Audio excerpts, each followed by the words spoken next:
Another episode of one step forward and two steps back for Kevin Keatts and the Wolfpack. A tough loss to the Hokies on Saturday leaves us wondering, where do we go from here?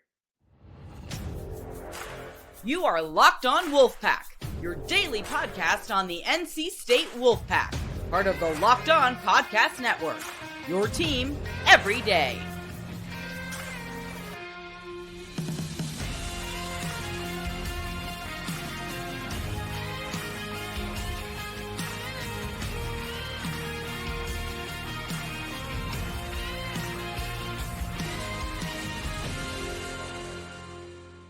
What's up, Wolfpack Nation? It's time to get locked in with Locked On.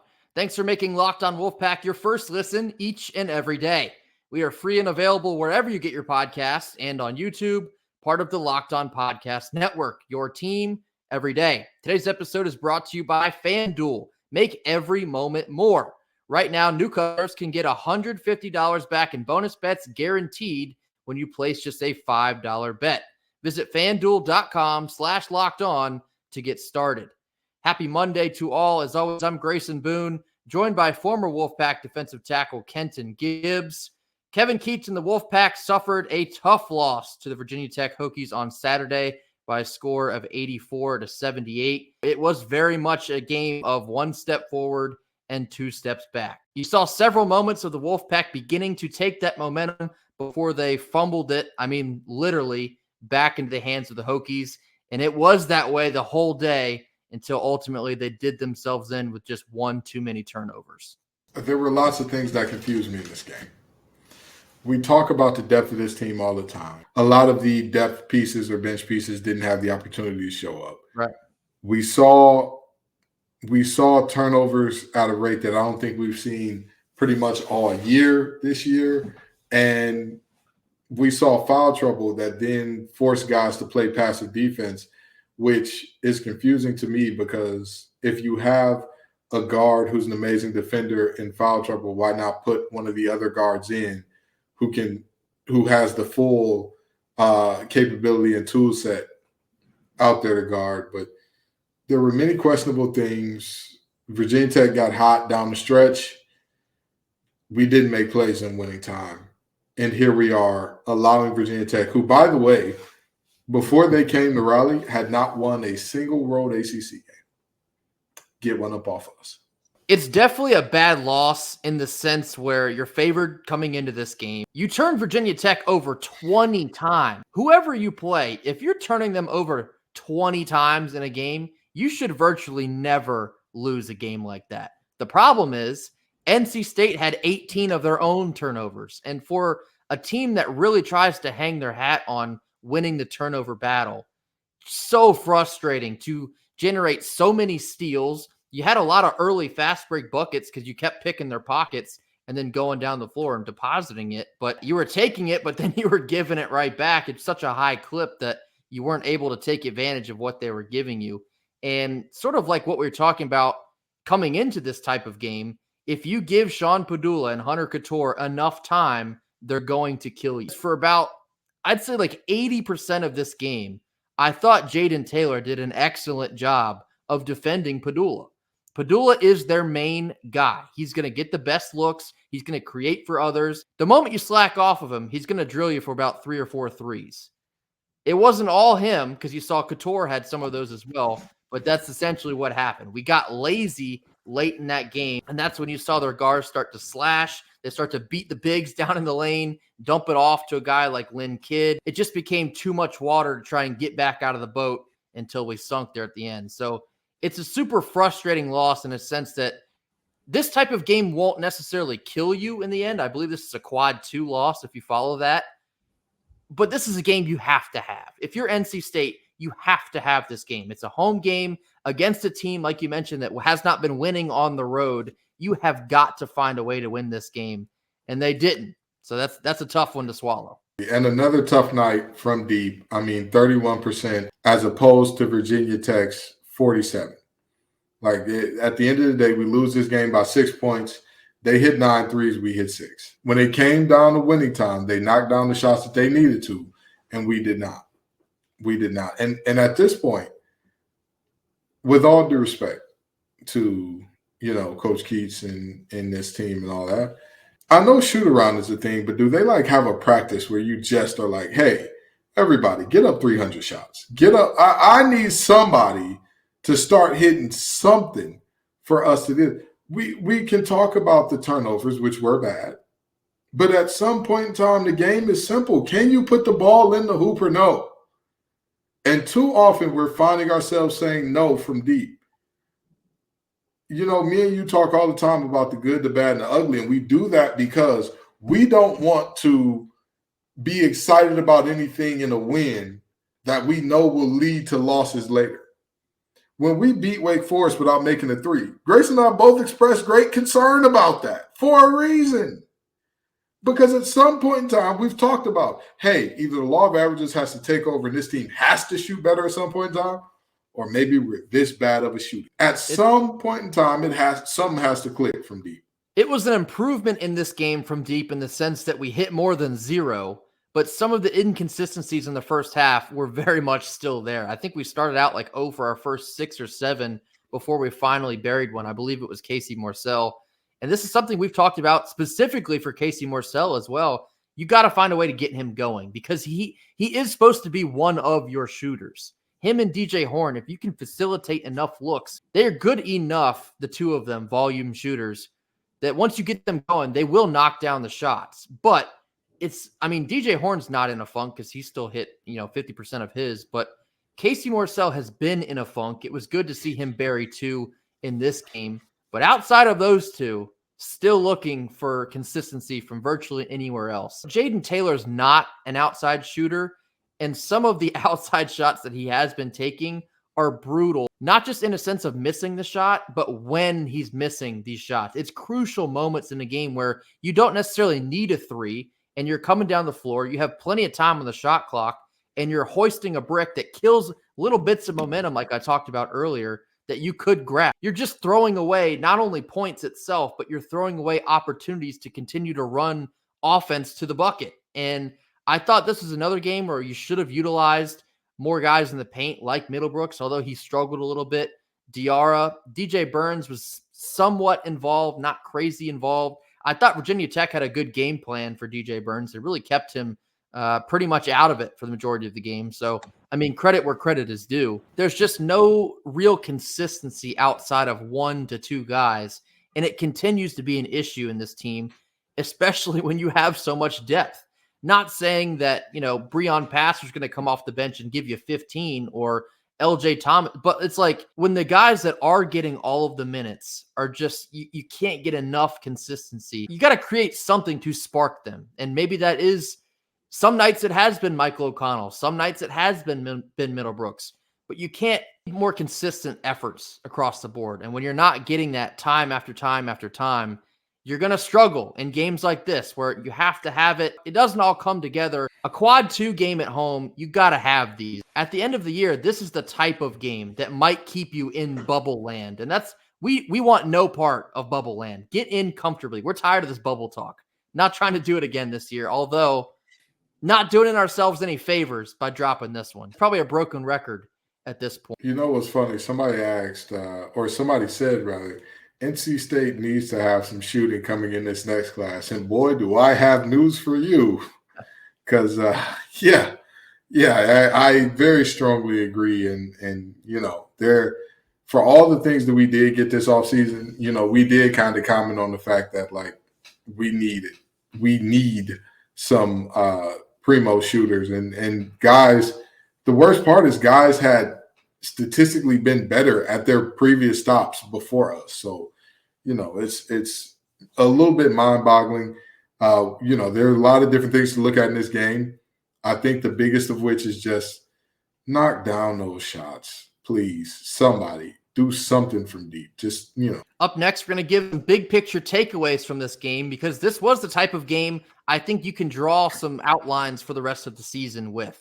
After a quick word from our sponsors. Sponsor of the day is FanDuel. We're now looking at the NFC and AFC championship games this coming weekend, but another crazy week of college basketball is on the way. There's still plenty of time to get in on the action with FanDuel, America's #1 sports book. Right now, new customers can get $150 back in bonus bets guaranteed when you place just a $5 bet. That's $150 in bonus bets, win or lose. The app is super easy to use, and there's so many different ways to bet, including live same-game parlays, finding bets within the new Explore tab, and making a parlay in the Parlay Hub, which is the best way to find your popular parlays. Get on over to FanDuel.com/lockedon and make your first bet a layup. FanDuel, the official partner of the NFL. Middle portion of our Monday show, wanted to get into some big picture takeaway. NC State is now 13-5. They're 5-2 in the ACC. And if you look at the standings, wouldn't you know it, we're actually still tied for second place as we got some help from the other ACC teams in our section of the standings. They all picked up a loss, although Wake Forest moved back up into a tie with us into second place. So like I was kind of talking about, this type of loss doesn't derail your season. You're still right in the mix for a top 4 seed in the ACC tournament. But that would have been a big time game to have. You would have had sole possession of second place and staying just one game behind UNC with the top spot. This week, NC State actually does have 2 quad 1 opportunities. And there's been a lot of discourse around both the lack of opportunities in quad 1 and both taking advantage of those opportunities and picking up wins. Well, here's 2 chances to put some green marks on your resume. You got Virginia on the road Wednesday night, and then you travel up to Syracuse on Saturday. Now, Syracuse is very close to that quad 1, quad 2 line, so we're going to have to see what they do this week. But as it stands right now, NC State has 2 quad 1 opportunities this week. You talk about trying to avoid the bubble. You talk about trying to stay in the mix, the top of the ACC. Rubber to the road this week. A lot of problems can be solved by winning a basketball game. You have some shooting inconsistencies. You have some player at time inconsistencies. Some of this needs to be immediately addressed as soon as this week. This is a big week for Kevin Keatts and the Wolfpack. This is the week where we can go from we're so over to we're so back. That's as simply as I can put this thing. We can go from, hey, we look like we're out of this thing. It looks like this team is unmotivated, out of sync, out of whack. We can't do the things that we need to do in order to get wins to, hey, this team is very much so a contender, very much so in that top 4 seed hunt, very much so potentially a team that is going to make the tournament. That the reality is we keep talking about depth. Okay, great. When are we going to use it properly? When are we going to say, all right, this guy has 3 fouls? Great. You either need to defend like your life is dependent on you stopping them from getting to the rim, or we can put somebody in who can do those things. Okay, this guy has 3 fouls. You either need to rebound, crash the glass, do the things that we need you to do, whatever the case may be. I look at this situation and I very simply say to myself, you have to, like you said, rubber meets road. Productivity, period. We're in year 7. There are no more moral victories. None to be found. Get us to the tournament, win us a game or 2, or else. That's the way I see it at this point. I think there's 2 little stretches in the rest of our season that'll ultimately determine probably what the end of this year looks like for the NC State.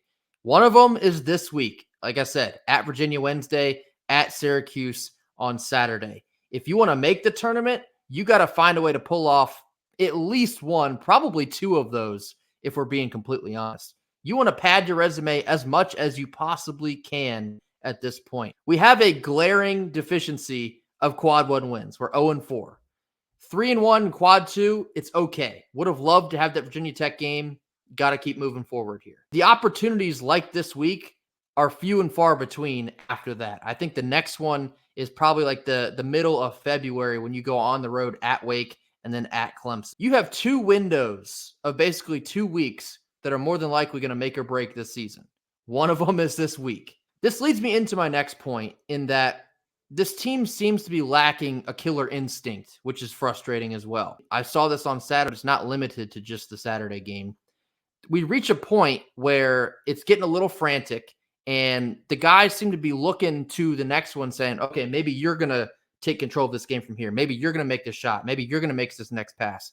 And we don't really have anyone that's stepping up saying, I'm going to be the guy. Maybe having that much depth is kind of a a factor in that, but we don't have anyone that's really stepping up and being a true leader, I guess. And that's maybe the most glaring difference I see from last year to this year is you don't have like a Jarkel Joyner type where he Right. steps up and takes the reins for a couple minutes when, maybe Baby T's down or DJ Burns is down. There's Absolutely.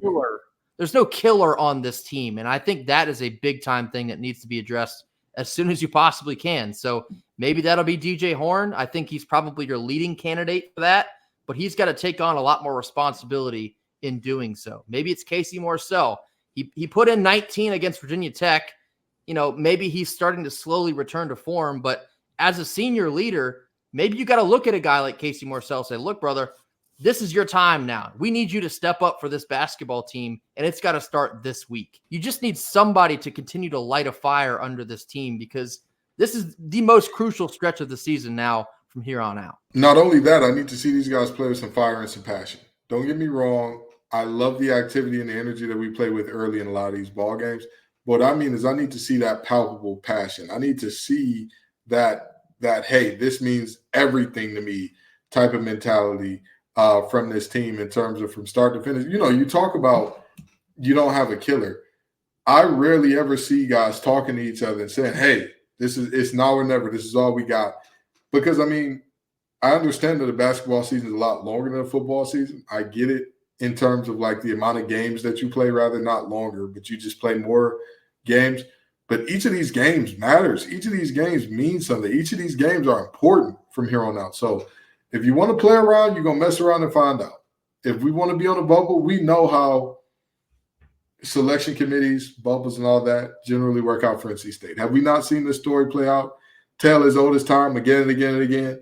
Don't leave it in nobody else's hands if you are wearing the red and white of NC State because they will snatch it from you with the quickness. Go out there and win the games you're supposed to win and get a few that you aren't supposed to win as well. The way the resume is stacked up and then the way the quadrant opportunities are stacking up the rest of the way, it's almost like every single game is do or die. And we've talked about a must win versus a can't lose, but you're reaching this territory where every single win for NC State is something you have to have. When you have that 0-4 in the quad one territory, you got to find a way to go up to Virginia and win that game. You got to find a way to go up to Syracuse and win that game, or maybe go on the road and pick off a team like a Clemson at some point down the road. You basically just hit on it, Kenton. You got to pick off somebody that maybe you're not expected to, and you also got to come back and you got to consistently defend home court. You can't lose a game to like a Virginia Tech and expect to be above the bubble when the time comes. You got to pocket all of these games that you should win. Turn the ball over 18 times. I don't care who you play. More than likely, you're not going to come out with that one. And so that's a game that they should have won, a game that they needed to have. And by dropping that, the urgency rises on all the other games you have moving forward. So it's got to get done. If they're gonna get to the dance, the urgency's got to come up along with the killer instinct. Yeah. Both of those things are going to be vital for this team. And again, regardless of how we cut it, how we slice it, make the damn shots. Period. It doesn't matter how great of a look Keatts draws up. It doesn't matter who's doubling DJ Burns. It doesn't matter who's doing what. We need some floor spacing. And if we can't find that, these boys are going to be at home, and Kevin Keatts is going to be on Indeed. Up next, we're going to be talking about the women's bounce-back win against Duke after a quick word from our sponsors. Switching over to a bounce-back win, the women's basketball team pulled off an impressive win against Duke on Sunday afternoon. Obviously now been named the Isaiah James game. She went for a career-high 33, 12 of 20 shooting, 3 of 6 from deep, 6 of 7 at the foul line. This is the exact type of performance you wanted to see from Isaiah James after she struggled mightily down in Miami. Great to see her bounce back in this game especially. And that type of effort really bleeds out into the rest of the team as well. I thought Mimi Collins played a very solid game, double-double actually for Mimi Collins. This was a stand-on-business type win for Wes Moore and the ladies here. You had a horror showing down in Miami. You come back home in the old barn. You're playing a crosstown rival in Duke who you struggled with last year, and you got some get back. This is a game that can rebuild some of that momentum that they did have built up. They got back on the horse exactly when they needed to, and it was a fantastic game all the way around. Exactly. And I've talked about this team showing up in a multitude of ways and winning in a multitude of ways. I talked about all year how it was balance, and all these players in double digits and whatnot. And in this game, it was just Isaiah James going nuclear with Mimi Collins tagging along with her. And that was more than enough to get us over the hump. That was more than enough to get what needed to be done. But the most important thing, remember what I said was the detriment that caused NC State to lose against Miami? The slow start. How did they start this one? 23-13 in the first quarter. And then went into halftime up 38-23. That's gonna get it done. That'll play, as they say. This team, start to finish, domination. Another thing to point out was the return of River Baldwin. Of course, she's been out for some weeks now after a bit of an ankle injury. You could tell she wasn't quite back up to 100% speed, but just having her back in the lineup, you could tell a difference in the paint. The team's a lot stronger when you have a River Baldwin on the floor and not having to worry so much about getting beat down low. So limited minutes from River in this one, but having her back is a great sign for the rest of the season. Continuing just to ease her back to full health will be very key for this team.